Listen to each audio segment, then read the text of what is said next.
Hi friends, welcome to my channel. ఈరోజు ఛానల్లో బాదుషా ఈజీగా అది హెల్తీగా ఎలా తయారు చేసుకోవాలో ఈ వీడియోలో చూపిస్తున్నాను. స్కిప్ చేయకుండా ఎండింగ్ వరకు చూడండి. అలాగే మీలో ఎవరైనా నా ఛానల్ని కొత్తగా చూస్తుంటే ప్లీజ్ సబ్స్క్రైబ్. అలాగే పక్కనే ఉన్న బెల్ ఐకాన్ని యాక్టివేట్ చేసుకోండి. నేను చేసే ప్రతి వీడియో నోటిఫికేషన్స్లో వచ్చేస్తుంది. ఇప్పుడు ప్రాసెస్లోకి వెళ్దాం. ఒక బౌల్ తీసుకొని అందులో ఒక కప్పు వీట్ ఫ్లోర్ని తీసుకోండి. నేను ఇక్కడ మైదా యూస్ చేసుకోవట్లేదు. బాదుషా కోసం మనం బాదుషా అంటేనే జనరల్గా మైదా యూస్ చేస్తుంటారు కదా, మైదా యూస్ చేయట్లేదు, గోధుమ పిండిని యూస్ చేస్తున్నాను. అలాగే ఒక స్పూన్ బేకింగ్ పౌడర్, పావు స్పూన్ బేకింగ్ సోడా, అలాగే ఇందులో చిటికెడు ఉప్పు. ఇప్పుడు ఇందులో పావు కప్పు నెయ్యి వేసుకోవాలి. నెయ్యికి ఆప్షనల్గా మనము డాల్డా కూడా వేసుకోవచ్చు. డాల్డా ఆరోగ్యానికి అంత మంచిది కాదు కాబట్టి నెయ్యి వాడుకోవడం బెటరు. ఇంకా నెయ్యి ప్లేస్లో కుకింగ్ ఆయిల్ని కూడా వేసుకోవచ్చు. కుకింగ్ ఆయిల్ యూస్ చేసుకునే వాళ్ళైతే కాసి వేసుకోవడం చాలా బెటర్. ఇలా అన్నీ వేసుకున్న తర్వాత బాగా మిక్స్ చేసుకోవాలి. చాలా వరకు బాదుషా అంటేనే స్వీట్ షాపుల్లో కొనుక్కొని తింటుంటాం కదా, మనము స్వీట్ షాపుల్లో కొన్న వాటికంటే చాలా పర్ఫెక్ట్గా మనం ఇంట్లో తయారు చేసుకుంటే వస్తాయి. ఈ వీడియోని స్కిప్ చేయకుండా ఎండింగ్ వరకు చూడండి. పర్ఫెక్ట్ బాదుషా మీరు కూడా చేయగలుగుతారు. అది కూడా గోధుమ పిండితో చాలా చాలా పర్ఫెక్ట్గా ఉంటుంది. ఇలా పిండినంతా మిక్స్ చేసుకున్న తర్వాత ఇందులో పావు కప్పు పెరుగు వేసుకొని కలుపుకోవాలి. ఇక్కడ నేను చూపిస్తున్న కొలతలన్నీ ఒక కప్పు పిండికి సరిపడా కొలతలే నేను తీసుకుంటున్నాను. మీరు ఎక్కువ చేసుకునేటట్టయితే పిండి ఏ మొత్తం అయితే తీసుకున్నారో దానికి తగ్గట్టుగా మిగతా ఇంగ్రీడియంట్స్ అన్నిటినీ క్వాంటిటీని పెంచుకుంటూ తీసుకోవాలి. అలాగే ఇప్పుడు ఇందులో సరిపడా వాటర్ వేసుకుంటూ కలుపుకోవాలి. వాటర్ అన్నీ ఒకేసారి వేయకుండా కొద్ది కొద్దిగా వేస్తూ కలుపుకోవాలి. ఒకేసారి వేసుకోవడం వల్ల పిండి తొందరగా లూజ్ అయిపోతుంది, బాదుషా మనకంత పర్ఫెక్ట్గా రాదు. ఇక్కడ నేను చూపిస్తున్నట్టుగా వాటర్ కొంచెం కొంచెం చిలకరిస్తూ పిండి కలుపుకోవాలి. బాదుషాకు పిండి మిక్స్ చేసేటప్పుడు మనము చేతితో గట్టిగా అదిమి కలపకూడదు. అలా అదిమి కలపడం వల్ల పిండి మరీ ఎక్కువ సాఫ్ట్ అయిపోతుంది. అలా సాఫ్ట్ అయిపోతే మనకు బాదుషా పొరలు పొరలుగా రాదనమాట. ఇక్కడ నేను చూపిస్తున్నాను కదా, పిండి ఈ విధంగా ఉండాలి. ఇప్పుడు ఈ పిండిని ఒక 10 నుంచి 15 నిమిషాల వరకు దీనిపై మూత పెట్టేసి పక్కన పెట్టేద్దాం. ఈ పిండిని పక్కన పెట్టేసిన తర్వాత చక్కెర పాకం తయారు చేసుకుందాము. స్టవ్ వెలిగించి స్టవ్ పై ఒక గిన్నెను పెట్టి అందులో ఒక కప్పు చక్కెర వేసుకోవాలి. దాని తర్వాత ఇందులో అరకప్పు వాటర్ వేసుకోవాలి.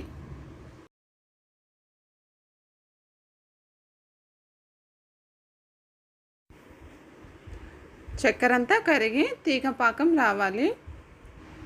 గులాబ్ జామున్కి ఎలాగైతే పాకం పట్టుకుంటామో అలాగే, కాకపోతే గులాబ్ జామున్ పాకం వచ్చేసి కాస్త పల్చగా ఉంటుంది, ఇది థిక్గా ఉంటుంది. ఇలా మనం స్పూన్తో ఎత్తి జార విడిస్తే ఇలా తీగ రావాలి. ఇప్పుడు పర్ఫెక్ట్ అని అర్థము. ఇలా వచ్చిన తర్వాత ఇందులో అర స్పూన్ యాలకుల పొడి వేసుకోవాలి. ఇప్పుడు ఇందులో ఒక స్పూను నిమ్మరసం వేసుకోవాలి. నిమ్మరసం వేసుకోవడం స్కిప్ చేయొద్దండి, కంపల్సరీ నిమ్మరసం వేసుకోవాలి. ఈ నిమ్మరసం ఎందుకు వేసుకుంటున్నామంటే బాదుషా ఈ పాకంలో వేసిన తర్వాత లోపలంతా పాకం పీల్చుకొని జ్యూసీగా ఉండి బయటంతా క్రిస్పీగా ఉంటుంది. ఈ నిమ్మరసం ప్లేస్లో పటిక కూడా వేసుకోవచ్చు, అది ఆయుర్వేదిక్ షాపుల్లో దొరుకుతుంది. ఇప్పుడు చిన్న చిన్న ముద్దలుగా పిండిని తీసుకొని బాదుషాలు ప్రిపేర్ చేసుకుందాము. ఇక్కడ పిండిని కాస్తంత చేయితో ఇలా అదుముతూ చిన్న చిన్న పీసెస్గా డివైడ్ చేసుకోవాలి. మనం బాదుషా పిండి మనం పర్ఫెక్ట్గా కలుపుకున్నామా లేదా అనే దానికి ఒక టెస్ట్ అండి. ఇక్కడ మనం పిండిని ఇలా రెండుగా చీలిస్తే లోపలంతా ఇలా పొరలుగా రావాలి. అలా ఉంటే బాదుషాకి పిండి పర్ఫెక్ట్గా ఉందని అర్థం. ఒక చిన్న పిండి ముద్దను తీసుకొని 2 చేతుల మధ్యన పెట్టి ఇలా తక్కువ ప్రెజర్ ఇస్తూ బాదుషా ప్రిపేర్ చేసుకోవాలి. ఇలా ఒత్తుకున్న తర్వాత మిడిల్లో ఒక చిన్న గుంటలాగా ఇలా వేలుతో ఒత్తుకోవాలి. పర్ఫెక్ట్గా మనకు స్వీట్ షాప్ స్టైల్లో బాదుషా ఉంటుంది. ఇదే ప్రాసెస్లోనే మిగతా అన్నీ కూడా ప్రిపేర్ చేసుకోవాలి.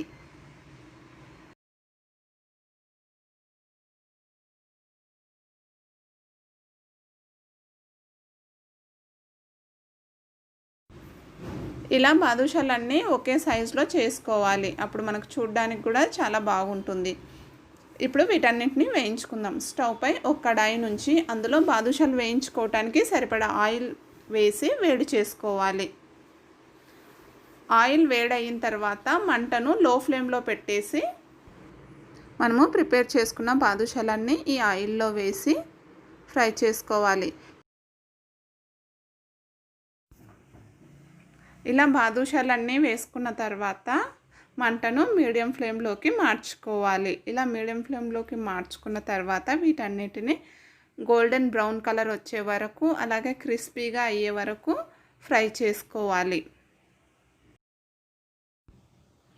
అన్నీ వేసుకున్న తర్వాత స్పూన్తో ఇలా మెల్లంగా పైన కదిపిస్తూ తిప్పుకోవాలి. ఇలా ఒకవైపు కలర్ మారేంత వరకు ఉంచి మెల్లమెల్లగా ఇలా ఒక్కొక్కటి తిప్పుకోవాలి. మరోవైపు కూడా కలర్ చేంజ్ అయ్యేంత వరకు ఇలా మారుస్తూ ఫ్రై చేసుకోవాలి. బాదుషాలు ఇలా ఫ్రై చేసుకునేటప్పుడు తొందరపడకుండా ఇలా స్లోగా తిప్పుకుంటూ కాల్చుకోవాలి. ఇప్పుడు వీటి కలర్ కంప్లీట్గా చేంజ్ అయింది. ఇప్పుడు మనము వీటిని తీసి చక్కెర పాకంలో వేసేసుకోవాలి. ఇలా చిల్లుల గరిటెలోకి బాదుషాలు తీసి ఇలా వంపితే అందులో ఎక్సెస్గా ఉన్న ఆయిల్ అంతా దిగిపోతుంది. ఇలా ఆయిల్ దిగిపోయిన తర్వాత చక్కెర పాకంలో వేసేసుకోవాలి. ఈ పాకంలో వేసుకున్న తర్వాత 30 నుంచి 40 సెకండ్ల పాటు ఇందులోనే నాననివ్వాలి.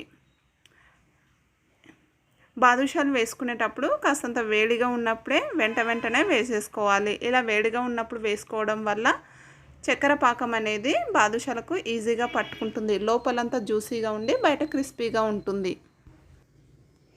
ఇప్పుడు 30 సెకండ్ల తర్వాత ఈ బాదుషాలన్నీ తీసి ఒక ప్లేట్లోకి పెట్టుకుందాం.